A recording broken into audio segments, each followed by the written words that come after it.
Hello everybody. In this motivational stories I'm going to be reading, one is called Don't Hope, Decide. So if you guys like these stories, don't forget to hit the subscribe button to let me know, so in the near future I can do some more of these kind of videos. And let's just get right into it. While waiting to pick up a friend from the airport in Portland, Oregon, I had one of those life-changing experiences that you hear others talk about. The kind of sneak ups on you unexpectedly. This one occurrence a mere 2 feet away from me. Straining the location of my friend among the passenger developing through the jet's way. I noticed a man was coming towards me carrying 2 light bags. He stopped right next to me to greet his family. He mentioned his youngest son, maybe around 6 years old, as he laid down his bags. They gave each other long, loving hugs. As they separate enough to look on each other's faces, I heard the father say, "It's so good to see you, son. I miss you so much."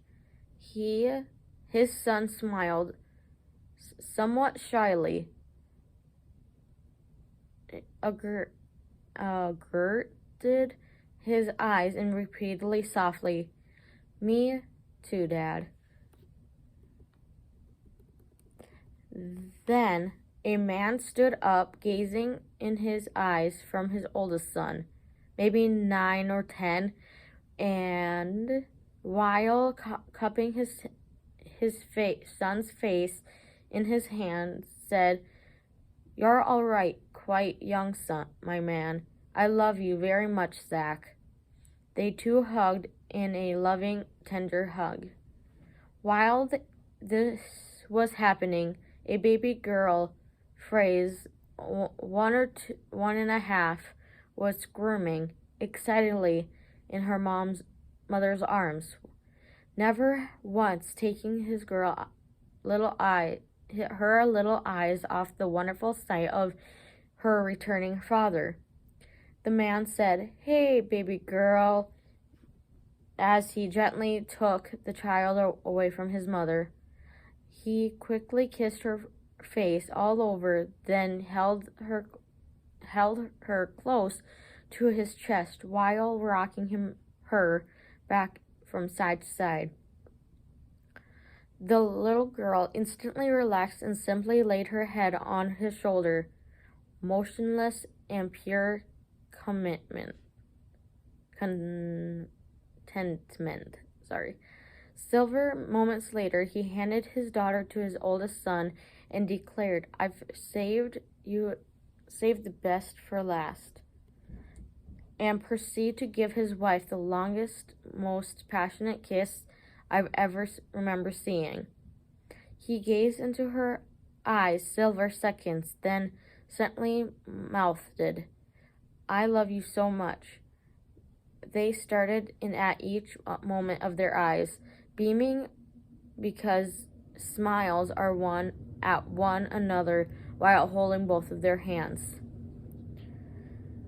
For an instant, they reminded me of newlyweds, but I knew at their age and their kids that they couldn't possibly be.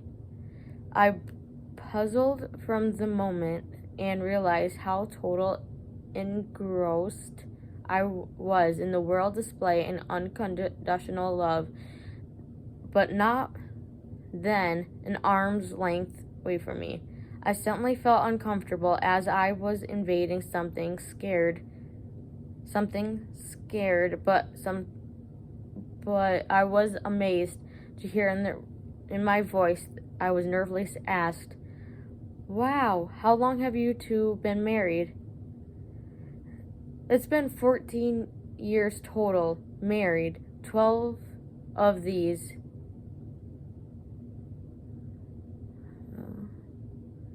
He replied without breaking any gaze of his loving, wise face.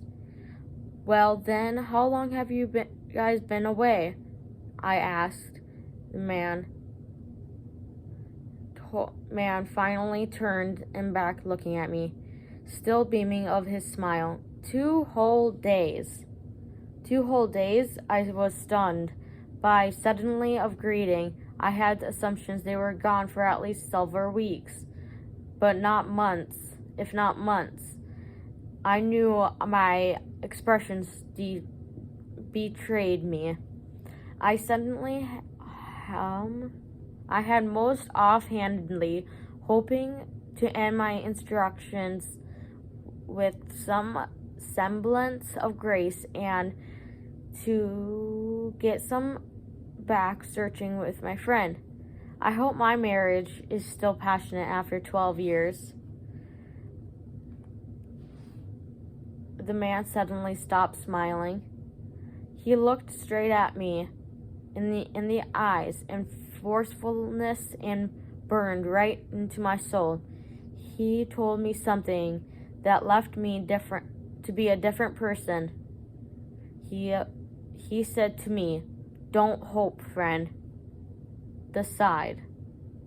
Then he flashed me with his wonderful smile again, shook my hand, and said, "God bless." Let me know what your guys' thoughts on this story, and if you guys enjoyed this story, please let me know, and I will see you in the next video. Bye!